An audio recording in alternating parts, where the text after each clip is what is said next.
I'm really glad to be able to have this opportunity to host a show tonight because we're going to be talking about one of the passions that I have. I've mentioned it a couple times here on the station before, and that's mental health, mental illness. It is an illness that is definitely overlooked and misunderstood, and 25% of our population is dealing with it. So tonight we've asked Lynn Padlow, and she's the Education Director for NAMI Stanislaus. Welcome, Lynn. We're so glad to be here. Have you here. Lynn and I go back a long way, so it's not us worrying much about being able to get through tonight. So it'll be just fine. But met Lynn through NAMI, and I think that's another positive thing about that organization in itself is that you're going to get support whether you have mental illness, you're a family member, a caretaker, a friend, a co-worker. NAMI is going to be able to help you. So Lynn, thank you very much. Will you just tell us maybe generally about NAMI? I know it's worldwide. Mm-hmm. Well, there's about 220,000 members and 1,200 affiliates in the United States. They have it in Mexico also.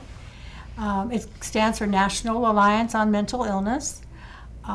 It was formed in 1979 by a group of parents just like us who had mentally ill loved ones for whom they couldn't find any services and they couldn't get any help. It was in the Bay Area.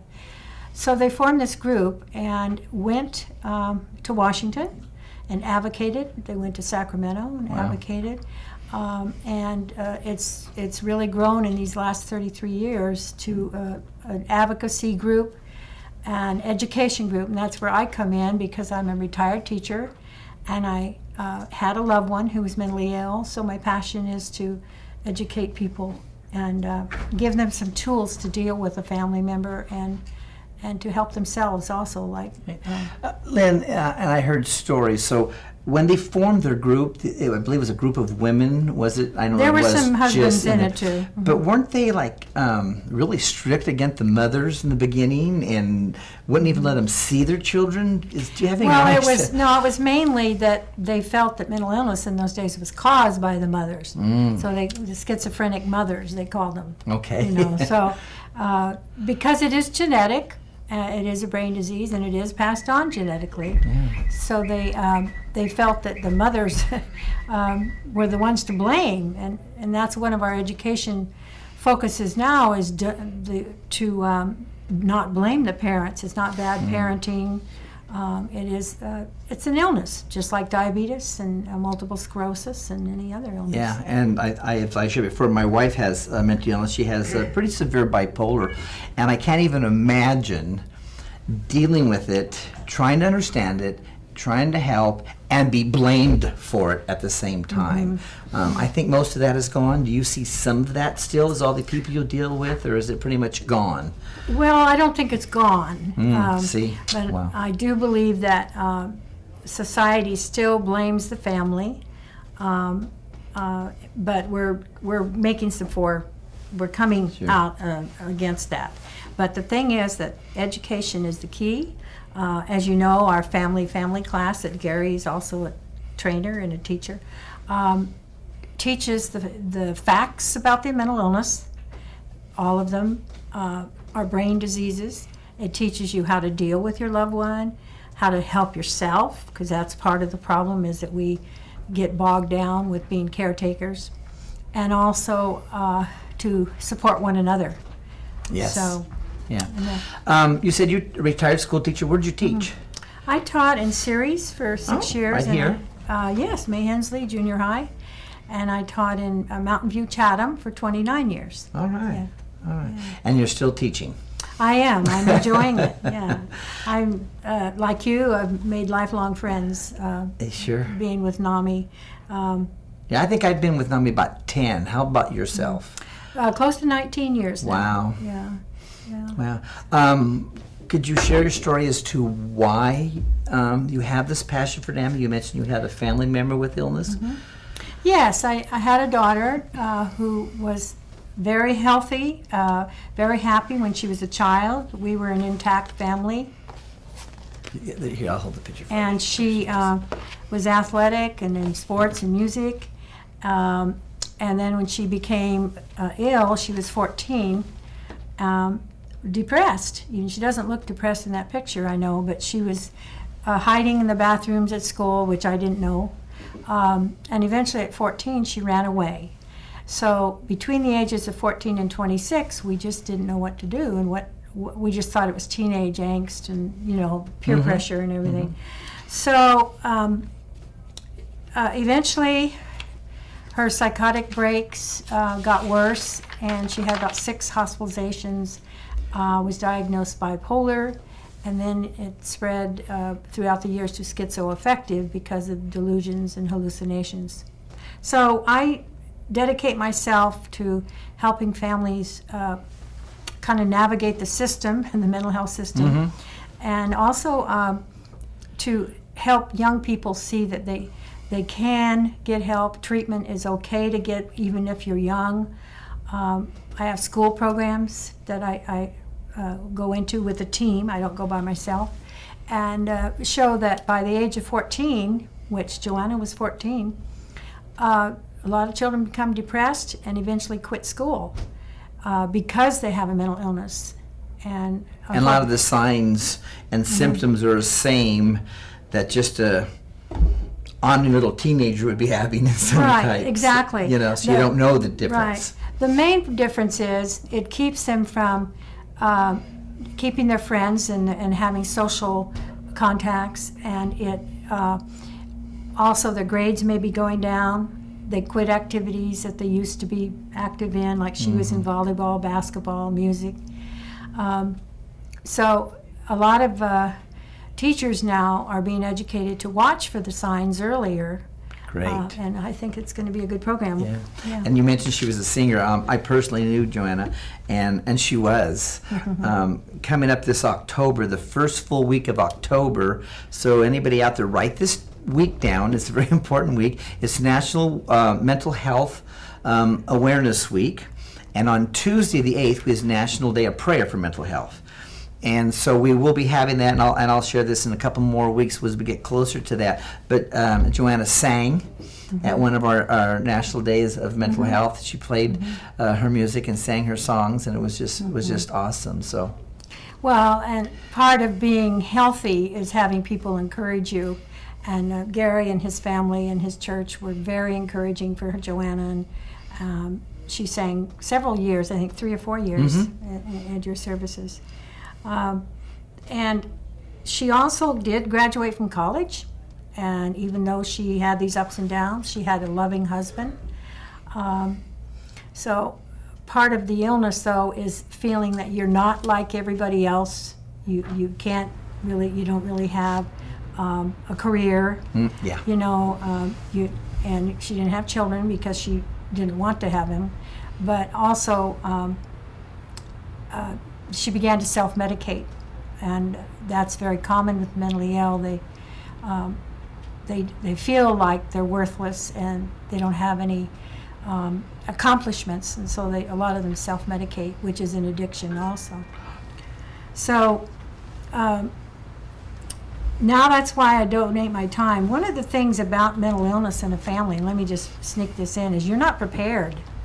You don't have any kind of training for traumas such as mental illness. When they break their arm or they have some kind of like a skin rash or something, you know what to do. But when they have this brain illness, it's just unexpected, and they say in our class it's like a train going off the track. You just don't know. I also found out that whenever I do any seminars or exposure for whether it be it through NAMI or the church or whatever, is that it's like as you help and try to take care of your loved one, you almost inherit the illness yourself. Because what are the signs?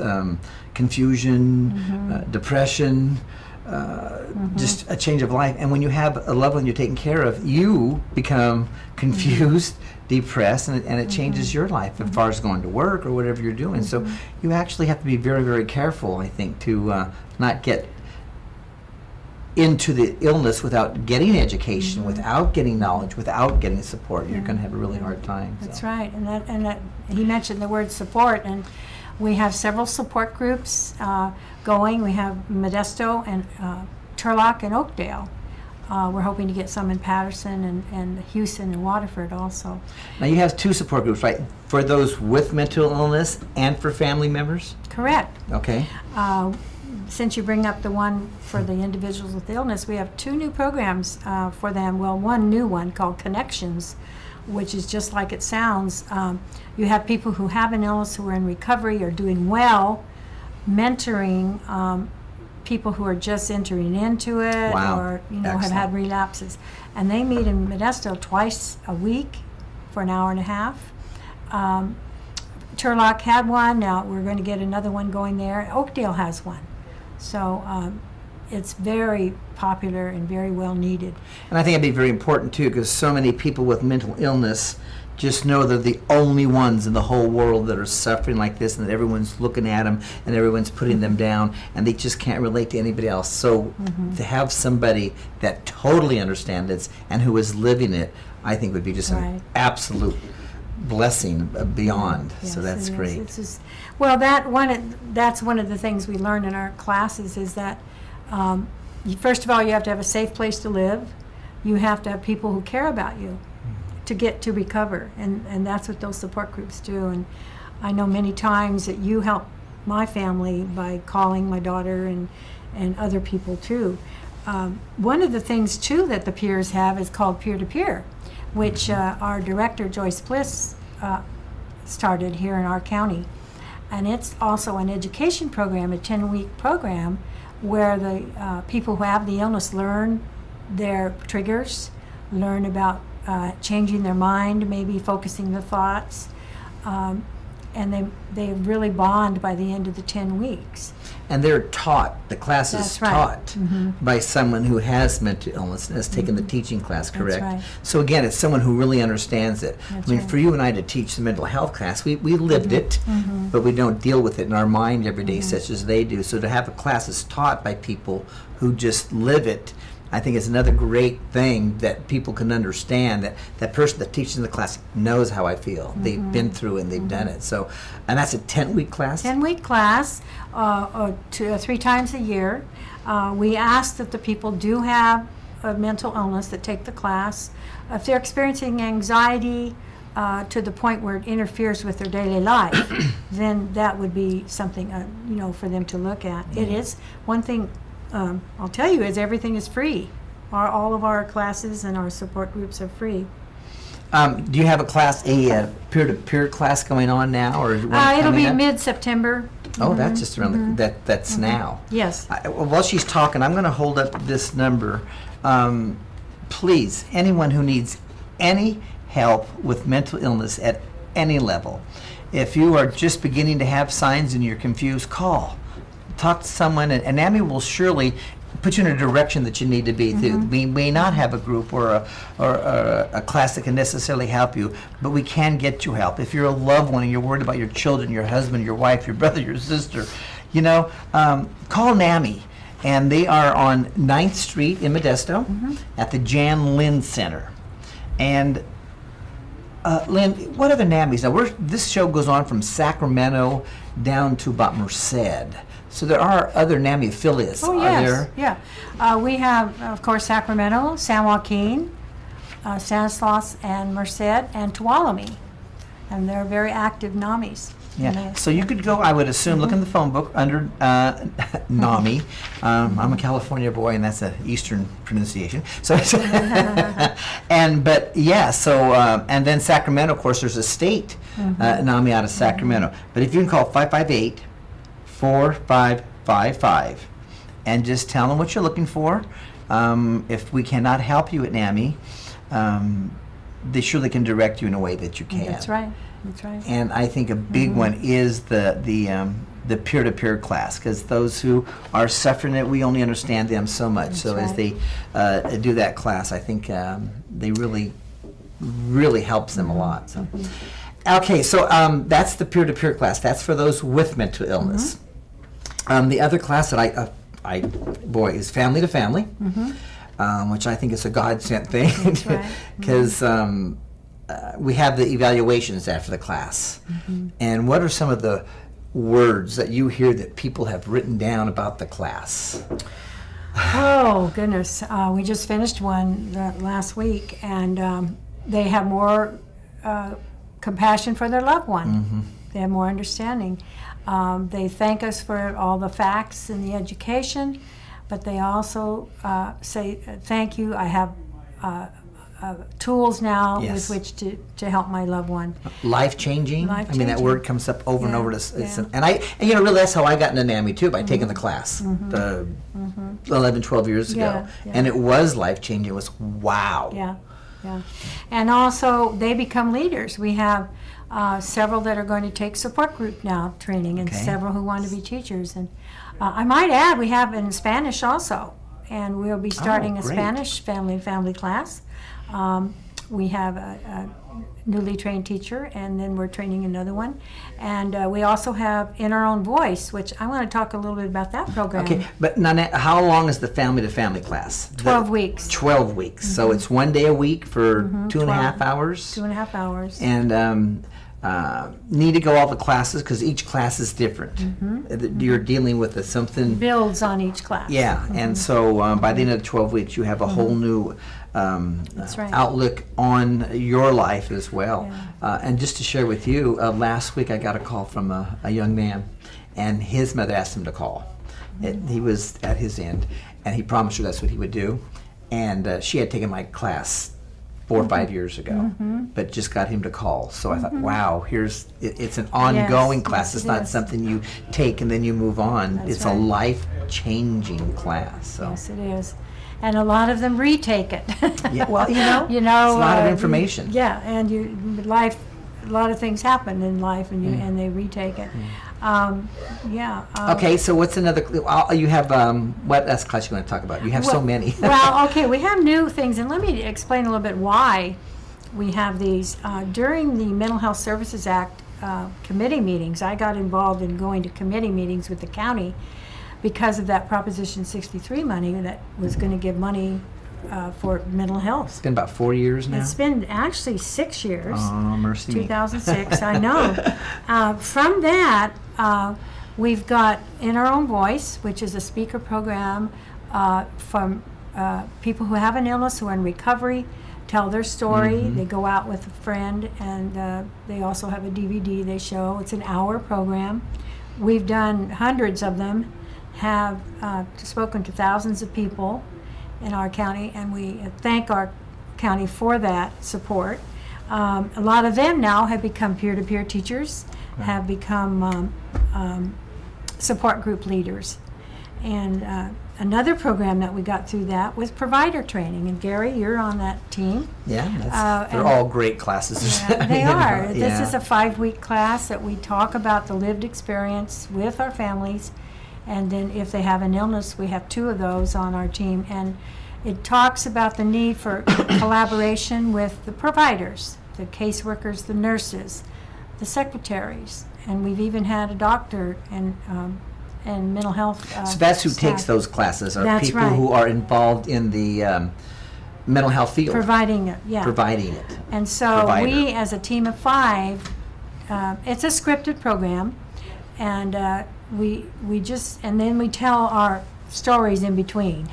So they get, this is the thing and our evaluations for that class the best part was hearing the stories from Oh, really? the team. Yeah. Now, someone who's becoming a nurse, is that a credited class? Can they get credits toward their degree? Yes, they can. And Okay. they can get 15 units. Wow, is CEU. that a lot? CEU units, yes. Okay, CEU, Yeah. 15 units Yeah. for taking the 5-week class, 5-week class. mental health. Mental health. It is free if you work for the county this year. Next year, we'll have to charge a little bit.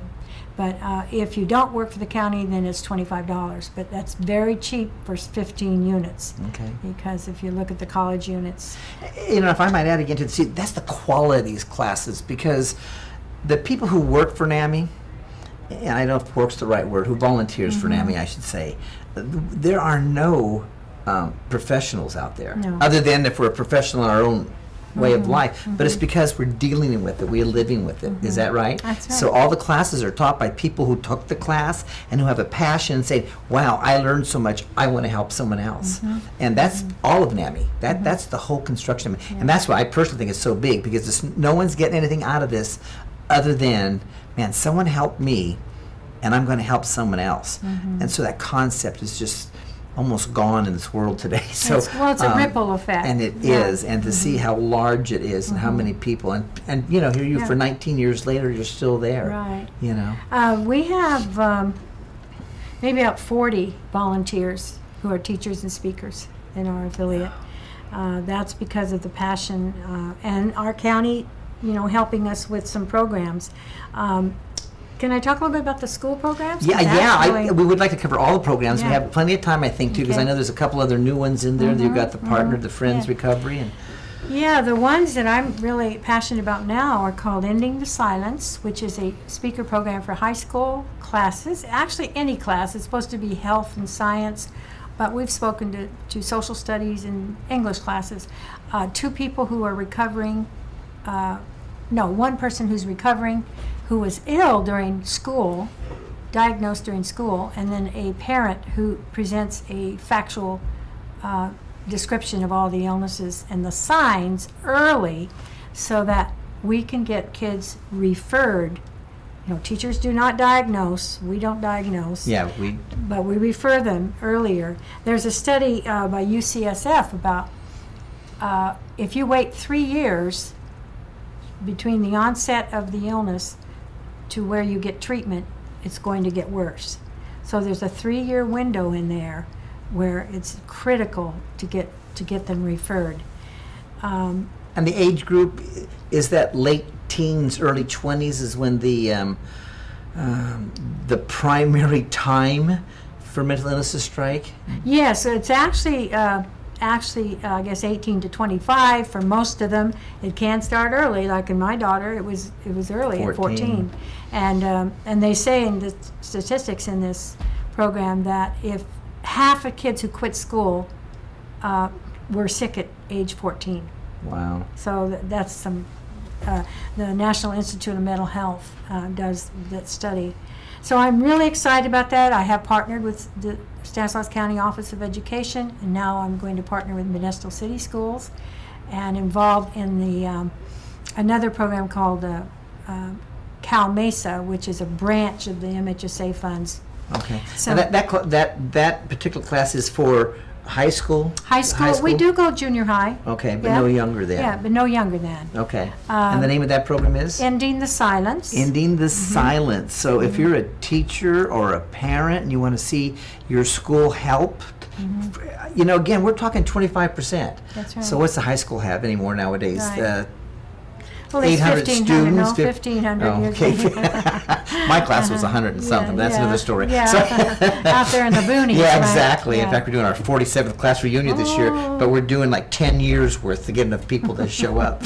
But so if you figure out of that, that's, you know, there's 250 kids, 300 kids and the students that are actually, not counting teachers and their staff, Yeah. that are actually suffering with a mental illness and don't know it, and their parents don't know it. So this class would be such an outstanding class. So if you're out there and you have any connections, again, you know, you can call us or NAMI.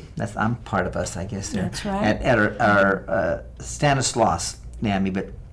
And surely, if you're another county or whatever, I'm sure we have a list of numbers so that we can sit you into the right direction and Right. do whatever. You it can takes. always go on NAMI.org. Oh, see. NAMI.org, and you find every affiliate and then their numbers. And our number didn't show up too well on that, so it's 558-4555. And our website is NAMIStanislaus.org for more information. Yeah. And again, there's the staff there. Joyce has been with NAMI how many years? 20 years. 20 years. So there's people there that have just been doing this just Right. forever and volunteering their time and helping hundreds and hundreds and hundreds of people over the years. And I know there's a lot of new people there. There's Yeah. that I haven't met, Right. but there's just a staff that they're there because they care. So you know you're going to get Yes. tender, loving that's care right. to help you. That's right. So. Okay, what about the other? There's another class program though. Well, isn't there's there, the another one for parents? schools called Parents and Teachers as Allies, which is funded by the county again. MHSA funds, where we talk to the staff and the parents. We go out and we have an hour-and-a-half program. We try to cut it because we know teachers are busy, but it's a team of 4 who also tell their lived experience, and then we also do a PowerPoint on the early signs of mental illness in hopes that the teachers will help a student and refer a student.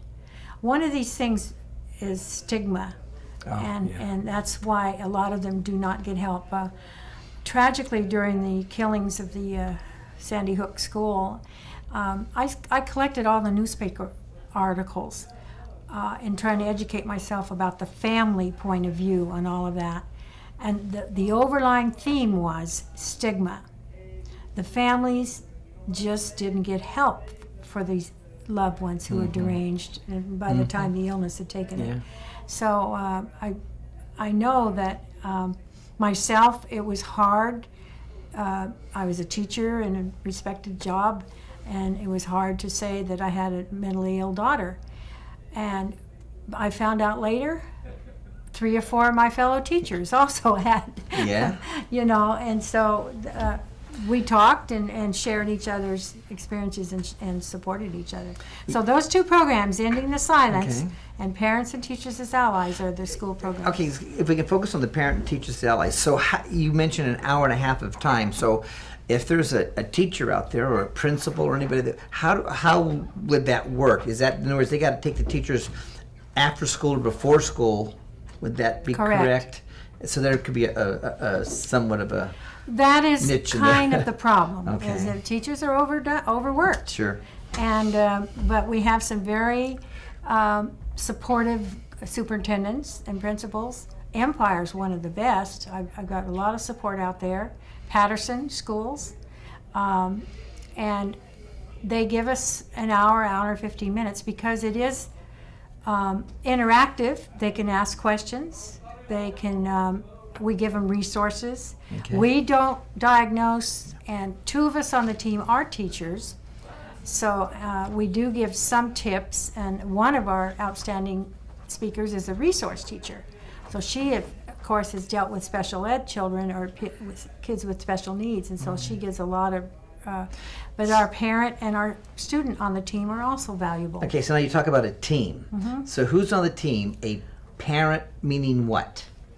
A parent who'd had a loved one who was mentally ill, or a professional person who worked in the field, who had a loved one. So a parent who had their child go through the system of the Yes. school system Yeah. and dealing with mental illness and trying That's to make right. it work. Okay, and then I heard you also have Another parent Okay. on the team who does the education PowerPoint Okay. and tells a shorter story.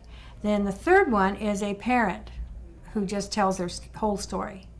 And they go through the stages. In our family class, we really stress the fact that we as family members have stages we go through when we have this trauma in our life. We have crisis, shock, and then, we go to the second stage, which is coping, but we're still kind of angry, we're still kind of guilty. And then the third stage is advocacy, which is what Gary and I are doing now, which is trying to spread the fact that treatment works and education helps. However, you can go back to the crisis stage at any time. So that's what the third person on the team talks about, and they talk about their loved one in the stages. And then the fourth one is the hit of the team is the person who was ill. So it was someone who went through school. Yeah. Wow. Yeah, so it's a powerful program. And of course, we get a lot of questions. Sure. So you've been to some schools and did this class. So did you do this after school? Is that where it seems to be? Well, they have minimum days and they have teacher so- in-service days. Okay. It's usually not in the morning. It's usually after school. And so what are some of the comments you've got back from the teachers? Did you get some? Well, the insights to the lived experience. One of the slides on the show, I just did this last week to Patterson, so it kind of brings it up, is a child who's OCD, obsessive compulsive, will usually do okay in school, But when he gets home or she gets home, They're all. there's havoc in the house. They can't, the parents can't please them. And that's one of the things that we bring out in our presentation is how the teachers can see what the parents go through. So that's why it's called Parents and Teachers. Yeah. Sure. And Yeah. so that's just an example. But most of the time they give us good evaluations. They'd love more tips. They'd love more resources. Sure. You know, And again, there's no cost for the program to go to No, the school, no. other than if the school has to pay the teachers in some way of whatever they do with that. They probably each district's different. I don't know Okay. how they're handling Okay, it, but all right. it's usually in service. They have to go. Oh, okay. You know, usually. That's part of the program. But I went to a school the other day where the principal invited different school personnel and provided refreshments, and and they came on their own time. Yeah. So, Well, I know that they have a lot of programs out there now, and almost all the local smaller towns, along with Modesto. Modesto's been doing Love Modesto for several years, and they have thousands of people to show up. They do just some great things in the cities, and so every town has kind of been able to off that thing. I know I'm Salida, and I work with that, and we're going in our third year, and it's getting bigger, and there's more and more to it. But a couple of the other programs that they're having that's out there. And that's Love Your Neighbor, and we just had National Night Out, so Love Your Neighbor was a part of the Love Modesto and other cities. But they also have Love Your School.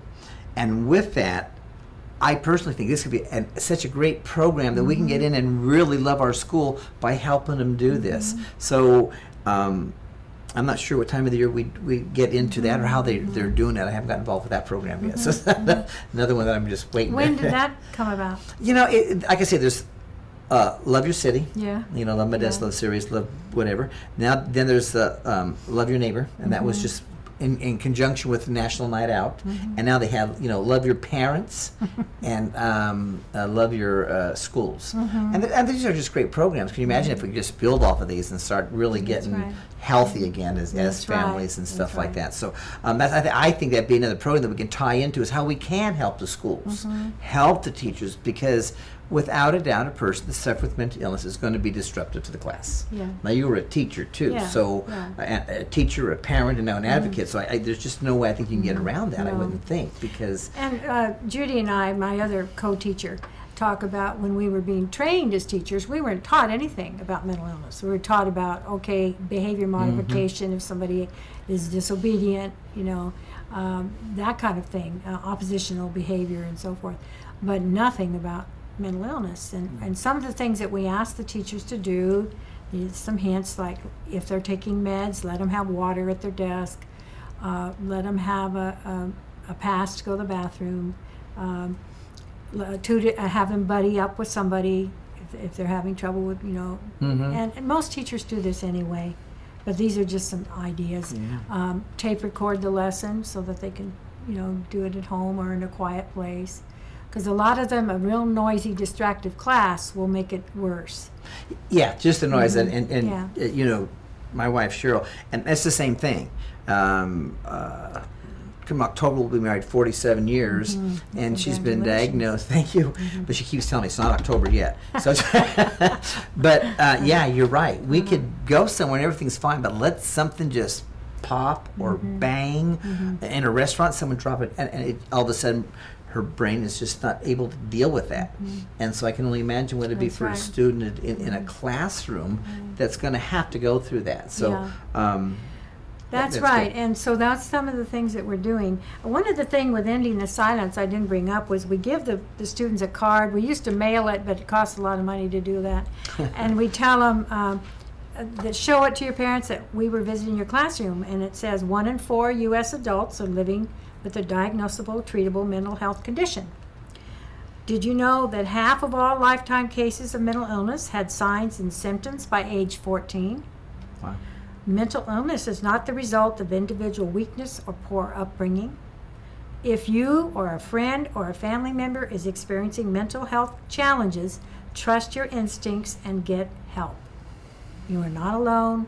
Recovery is possible, and we put our phone number on the back. Yeah. So, we have to spread the word. Ending the silence is what it's about. Yeah, and I know, I don't know if they're still doing the program for the police. Is that... CIT, Yeah. That's been, I don't know how many Powerful. years. How many years we've 5 done years, I that now. think. So NAMI helped incorporate a program with getting resources from other NAMI affiliates, and we've done the county and the city police, correct? And how they made it work, I don't know, but there was usually 12 to 15 to 20 officers in the class, and they went through a 40-hour-week class. They visit the mental health facilities. They met boards of parents, or where maybe somebody had to call the police to come to their home because they couldn't deal with their loved one, and how they were treated. And another absolutely great program, because all of a sudden, I personally talked to some people. I used to call the cops. Then it got to be so bad I wouldn't, because it was worse with them there. Again, because they weren't trained in their training for right. how to deal. And again, many of the symptoms of a person with schizophrenia or extreme mania, the bipolar part, are like a person on drugs. And so how would you not do that? That's right. And I'm also a pastor, and that's why I do my behavioral health ministry. And I assure you, they do not teach any type of mental health at School of Theology. You know, they just don't. And that's another neat thing, because That's a right. very large percent, and I'm saying probably, if I recall, 15 to 20% of people will go to their faith-based leader first. That's right. You know, That's right. And is that an accurate percentage? I believe it's like 15 to 20%, and they don't know. That's right. They don't even know all the programs out there. So that's another thing. One of my ambition is That's to right. help the pastors know. Well, give them NAMI's number if nothing else. You know, and but so a lot of teachers, pastors, police officers.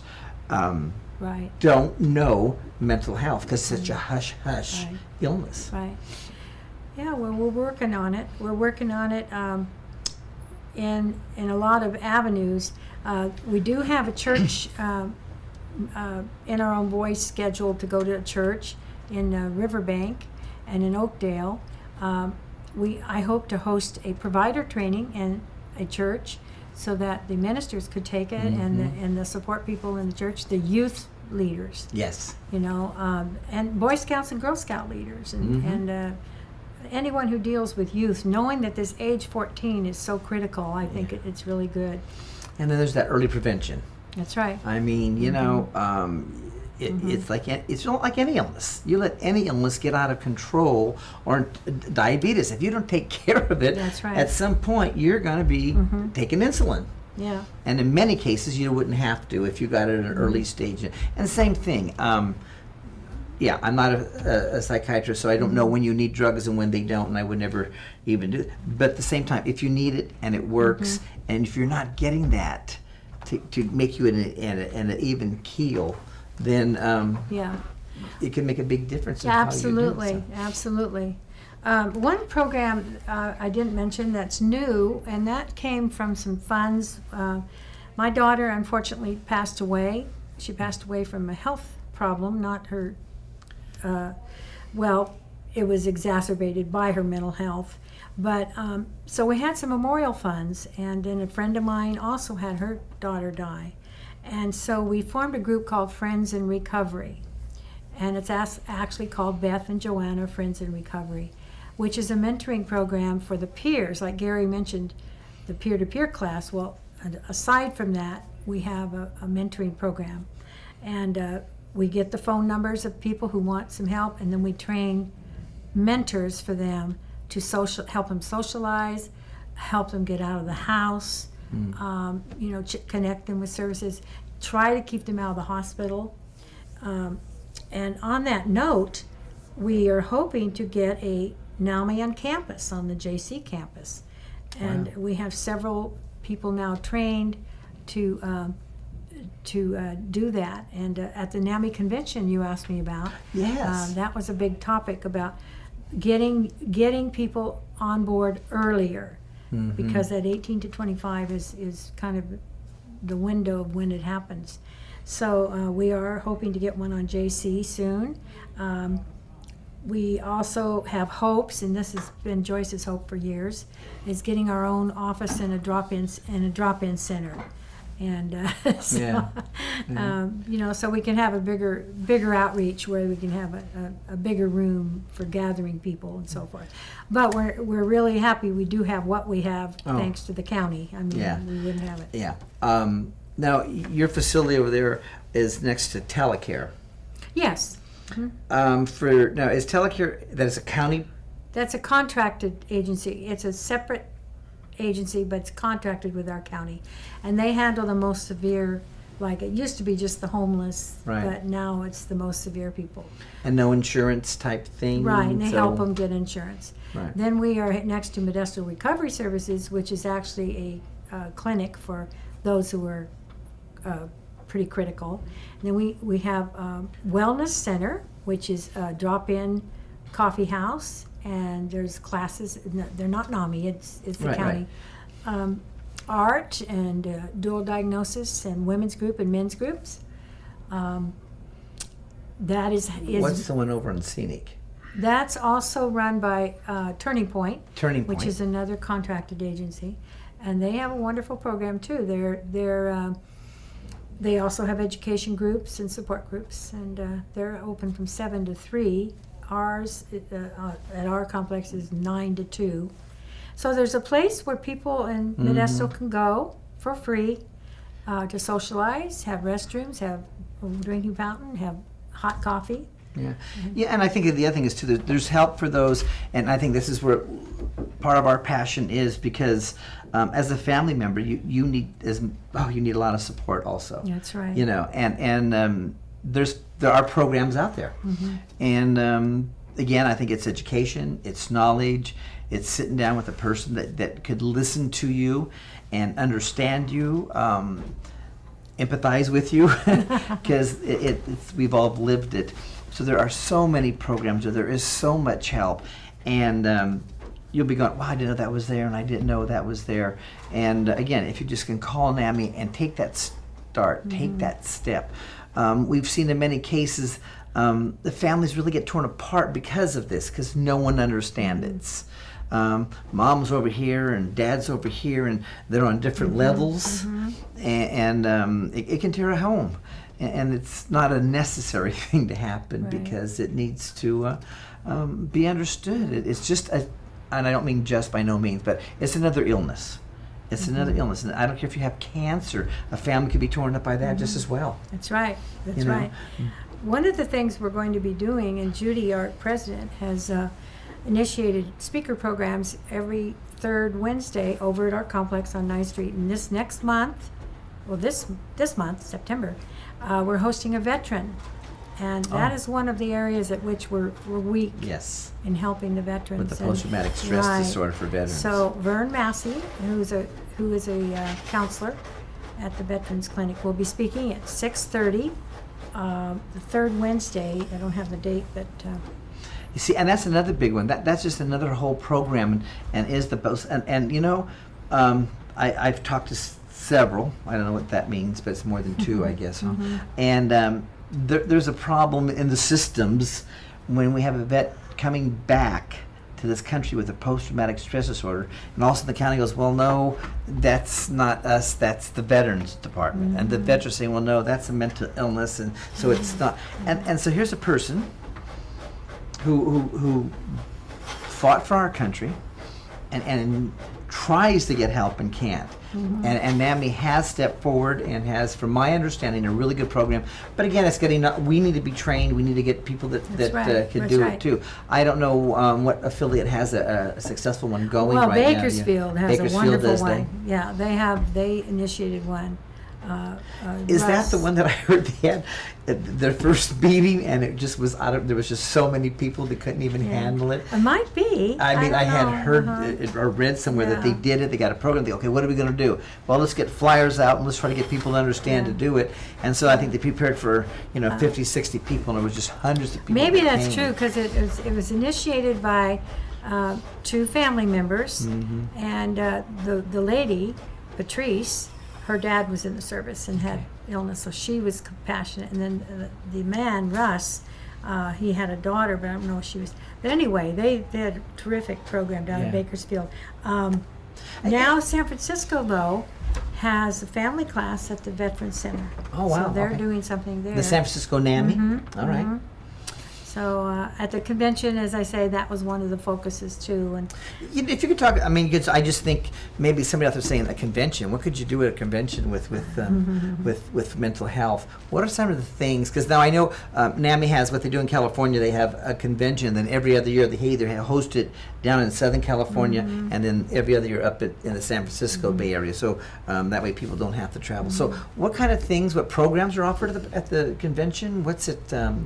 well, okay, it's just like any other convention where you're kind of beefing up the group. You have speakers on the new trends, the new research. You have the people who are the brains, who are doing the research. And we had Dr. Amen from Amen Clinic this year. Great man. And he was great. Yes. Yeah. And then, because he's controversial, but then there were some that were on how to get your affiliate going better. Because even though we're growing in California, we have 70 affiliates, I think. In California. In California alone, out of 1,200 in the United States.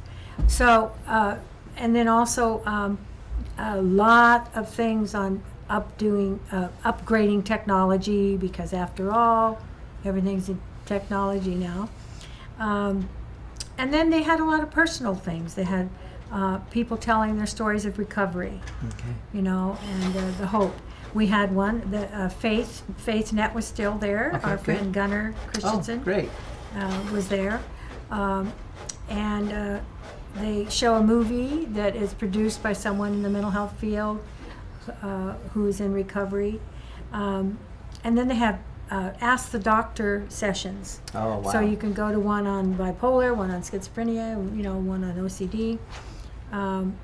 That's always enlightening, because how often can you have a doctor speak for 2 hours? Yeah. So that was great. Well, getting Dr. Amen is great. I highly recommend his book, and he has one little thing that just helped me so much, and he calls it the ANTS, ANTS, and it's those automatic negative thoughts. And he gives you about 5 things to deal with when they come into you. And I don't recall each one, but I know the first one is like, is the absolutely truth. So I think I'm the stupidest, dumbest person in the world. Well, is that the absolutely truth? Well, in my case, it could be, but but I mean, so if you're there, and then you have to realize that, well, no, it's not the absolute truth. I cannot be. There's got to be someone here in the world that just hasn't even been educated. And then you go down, and you can just talk yourself out of those negative thoughts, and that's not even necessarily a thing. I think with mental illness, it's just a way of life. I mean, it could be a weight problem, it could be a drug problem, it could be no one's hiring me because I'm whatever. And is that the reason? 'Cause there's a lot of people unemployed, so obviously it wouldn't be. But I like his book. So his Dr. Amen, A-M-E-N. Daniel Amen. Yeah. So anything I think that he would do. He's a scan specialist. Yes, he scan. believes that we should emphasize the fact that the brain is part of the body. Yeah. And that's where the illness is. Yeah. And he admitted that his wife has mental illness. And I'd never seen that in writing before. And he was invited by someone who he had treated her sister or something, and so he was by a board member who was there. And of course, there's networking, like all conferences. I'm involved as a leader in the 4 affiliates. I'm trying to get them the same programs that we have, so it's we get together and network, talk about how's it going, what do you need, or we share our brochures and say, oh, where'd you get those, that kind of thing. And that's how we learn. That's how we grew in our programs. Yeah, I can remember when I first started back in about, I guess it was 2000.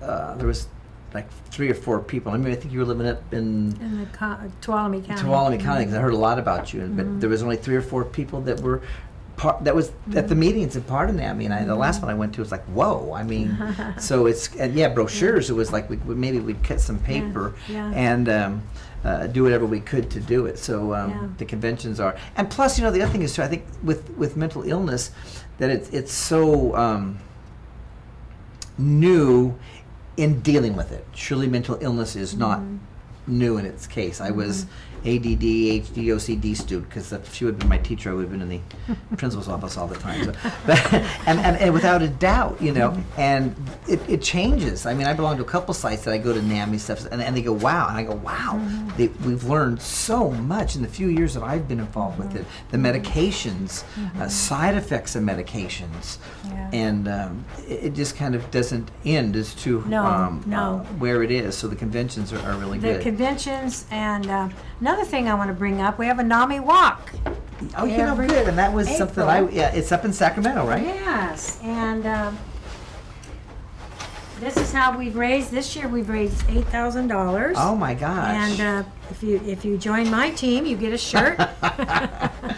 Yes. And it's every April on a Saturday at William Land Park in Sacramento.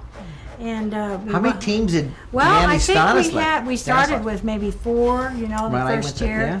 And then I think we ended up with 10. And anyway, it gets you, it's a camaraderie, you get together, and it's all asking people, you know, all the way from $5 to whatever you want to help you. And you can walk a mile or you can walk 3 miles. So there's no pressure. And, you know, again, and that's just besides the walk.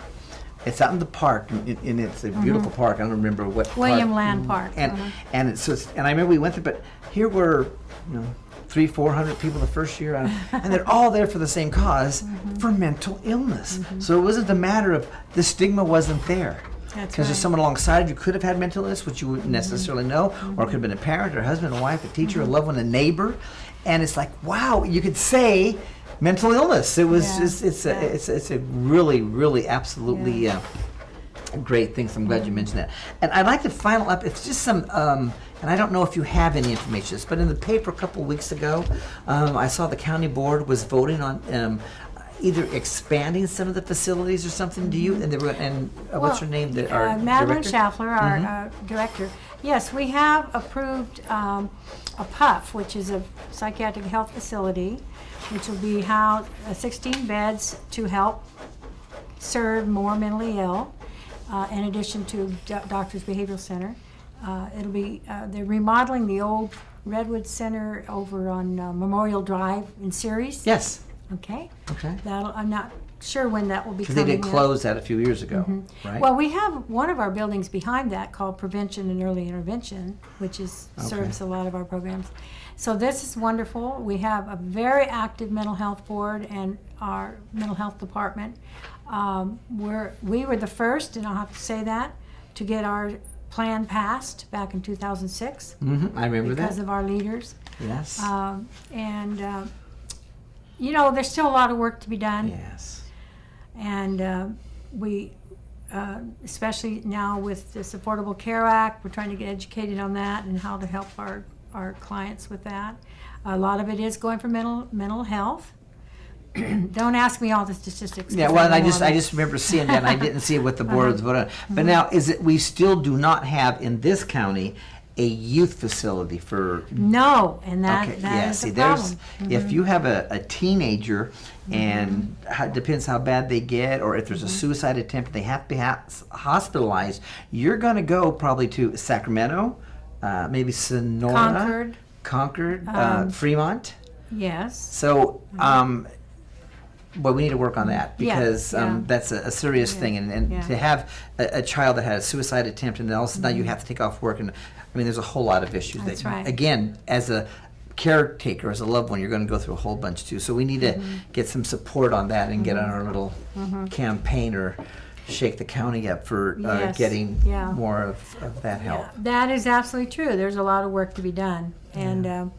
You know, one of the person who spoke at our walk this year was Darrell Steinberg, our senator, and he's the one who wrote the Mental Health Services Act, and he's still in the forefront of advocating. Yeah.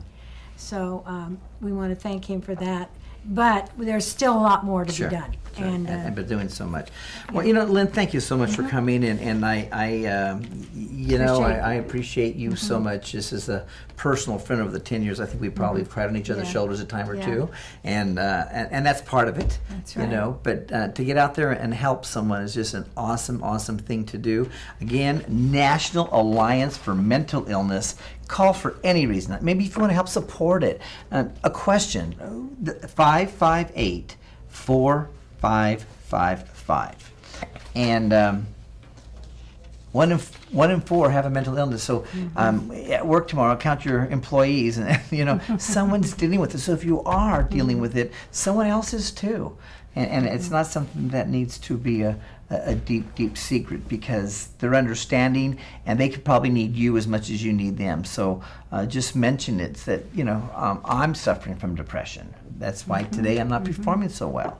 So you know it's there. Nothing to be ashamed of. I mean, you know, if you just ask a group of people how many have cancer, there's amount. If you ask them how many have a mental illness, they're going to hesitate to say that, and that's sad, because you can't get help if you truly do not know that you have the illness. First of all, That's right. because there's a lot of denial in that of the person with mental illness and family members both. Denial of the person, no, I'm okay, and then the parent, no, my kid's all right. There's nothing wrong with them. They're just normal.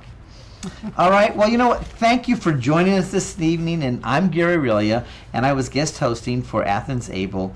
And remember, she's always on watch for you. Thank you for tuning in, and I hope to be back and be able to share more about mental health. Thank you so much.